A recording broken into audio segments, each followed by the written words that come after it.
ನಮಸ್ತೆ ವೀಕ್ಷಕರೇ, ರಾಜ್ಯ ಸರ್ಕಾರದ ಮಹತ್ವಾಕಾಂಕ್ಷಿ ಗೃಹಲಕ್ಷ್ಮಿ ಯೋಜನೆಯಲ್ಲಿ ಅರ್ಹರಿಗಿಂತ ಅನರ್ಹರೇ ನುಸುಳಿದ್ದಾರೆ ಎಂಬ ಆರೋಪ ಕೇಳಿಬರುತ್ತಿದ್ದು, ಇದೀಗ ಬೆಳಗಾವಿಯ ಸುವರ್ಣಸೌಧದಲ್ಲಿ ನಡೆಯುತ್ತಿರುವ ಅಧಿವೇಶನದಲ್ಲಿ ಮಹಿಳಾ ಮತ್ತು ಮಕ್ಕಳ ಕಲ್ಯಾಣ ಇಲಾಖೆಯು ಆಘಾತಕಾರಿ ಮಾಹಿತಿಯನ್ನ ಹೊರಹಾಕಿದೆ. ಈ ಕುರಿತು ಮಾಹಿತಿಗಾಗಿ ಈ ವಿಡಿಯೋವನ್ನ ಸಂಪೂರ್ಣವಾಗಿ ನೋಡಿ. ಸ್ನೇಹಿತರೆ, ಸರ್ಕಾರದ ನಿಯಮದ ಪ್ರಕಾರ ಕುಟುಂಬದ ಯಜಮಾನಿ ಅಥವಾ ಆಕೆಯ ಪತಿ ಆದಾಯ ತೆರಿಗೆ ಅಥವಾ ಜಿಎಸ್ಟಿ ಪಾವತಿಸುತ್ತಿದ್ದರೆ ಅವರಿಗೆ ಗೃಹಲಕ್ಷ್ಮಿ ಯೋಜನೆ ಅಡಿಯಲ್ಲಿ 2,000 ರೂಪಾಯಿ ಬರುವಂತಿಲ್ಲ. ಆದರೆ ಇಲಾಖೆ ನೀಡಿರುವ ಮಾಹಿತಿಯಂತೆ ಬರೋಬ್ಬರಿ 1.8 ಲಕ್ಷ ಮಂದಿ ಐಟಿ ಪಾವತಿದಾರರು ಕೂಡ ಗೃಹಲಕ್ಷ್ಮಿ ಹಣವನ್ನ ಸದ್ದಿಲ್ಲದೆ ಪಡೆಯುತ್ತಿದ್ದಾರೆ.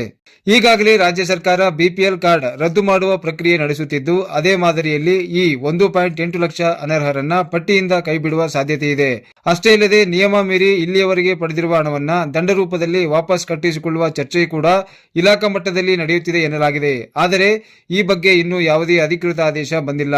ಇಲ್ಲಿಯವರೆಗಿನ ಗೃಹಲಕ್ಷ್ಮಿ ಯೋಜನೆ ಫಲಾನುಭವಿಗಳ ಲೆಕ್ಕಾಚಾರದ ಪ್ರಕಾರ ಮಹಿಳಾ ಮತ್ತು ಮಕ್ಕಳ ಕಲ್ಯಾಣ ಇಲಾಖೆ ನೀಡಿರುವ ಅಧಿಕೃತ ಅಂಕಿಅಂಶದಂತೆ ಇಲ್ಲಿಯವರೆಗೆ ಒಟ್ಟು 1.28 ಕೋಟಿ ಮಹಿಳೆಯರು ಗೃಹಲಕ್ಷ್ಮಿ ಯೋಜನೆ ಅಡಿಯಲ್ಲಿ ನೋಂದಣಿ ಮಾಡಿಸಿಕೊಂಡಿದ್ದು, ಈ ಪೈಕಿ 1.24 ಕೋಟಿ ಮಹಿಳೆಯರು ಅರ್ಹ ಫಲಾನುಭವಿಗಳಾದರೆ 1.8 ಲಕ್ಷ ಮಂದಿ ಅನರ್ಹರಾಗಿದ್ದಾರೆ.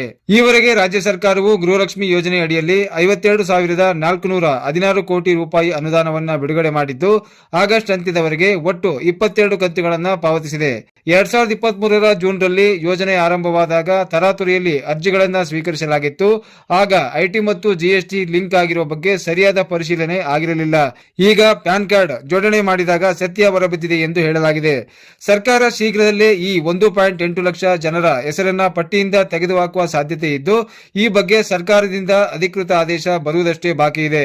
ಎಲ್ಲರಿಗೂ ತಿಳಿದಿರುವ ಹಾಗೆ ಗೃಹಲಕ್ಷ್ಮಿ ಯೋಜನೆಯ ಹಣ ನಮ್ಮ ಬಿಪಿಎಲ್ ರೇಷನ್ ಕಾರ್ಡ್ ಮೇಲೆ ಅವಲಂಬಿತವಾಗಿರುತ್ತದೆ. ಸಾಮಾನ್ಯವಾಗಿ ತೆರಿಗೆದಾರರ ಪಟ್ಟಿ ಕಂಡುಹಿಡಿದಾಗ ಮೊದಲು ಅಂತಹವರ ಹೆಸರನ್ನ ಬಿಪಿಎಲ್ ರೇಷನ್ ಕಾರ್ಡ್ ಪಟ್ಟಿಯಿಂದ ತೆಗೆದುಹಾಕಲಾಗುತ್ತದೆ. ರೇಷನ್ ಕಾರ್ಡ್ ರದ್ದಾದರೆ ಗೃಹಲಕ್ಷ್ಮಿ ಹಣವು ಸಹಿತ ಬಂದಾಗುತ್ತದೆ.